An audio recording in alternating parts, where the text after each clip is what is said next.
പന്തക്കുസ്ത ഒരുക്ക ശുശ്രൂഷയുടെ 27-ാം ദിവസം വിശുദ്ധ ലൂക്കായുടെ സുവിശേഷം 12-ാം അധ്യായം 12-ാം തിരുവചനം. എന്താണ് പറയേണ്ടതെന്ന് ആ സമയത്ത് പരിശുദ്ധാത്മാവ് നിങ്ങളെ പഠിപ്പിക്കും. ആത്മീയ വളർച്ചയുടെ അടിസ്ഥാനം എന്താണ് എന്ന് ചോദിച്ചാൽ ഈ വചനമാണ് ഉത്തരം. പരിശുദ്ധാത്മാവ് പറയുന്നത് കേൾക്കണം, പരിശുദ്ധാത്മാവ് പറയുന്നത് അനുസരിക്കണം. നമുക്ക് തോന്നുന്നതല്ല, ഒത്തിരി കാര്യങ്ങൾ തോന്നും. എന്നാൽ പരിശുദ്ധാത്മാവ് പറയുന്ന കാര്യങ്ങൾ കേൾക്കുമോ, പരിശുദ്ധാത്മാവ് പറയുന്ന കാര്യങ്ങൾ അനുസരിക്കുമോ, അതാണ് ആത്മീയ ജീവിതത്തിൻ്റെ അടിത്തറ എന്ന് പറയുന്നത്. ഈ ദിവസങ്ങളിൽ ഇപ്രകാരം ഒരു ട്രെയിനിങ് നമുക്ക് നമ്മളോട് തന്നെ നടത്താം. ഞാൻ ആര് പറയുന്നതാണ് കേൾക്കുന്നത്? നാട്ടുകാർ പലതും പറയും, കൂട്ടുകാർ പറയും.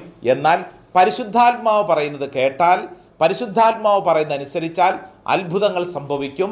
പരിശുദ്ധാത്മാവിൻ്റെ സഹവാസം നിറയട്ടെ. ആമേൻ.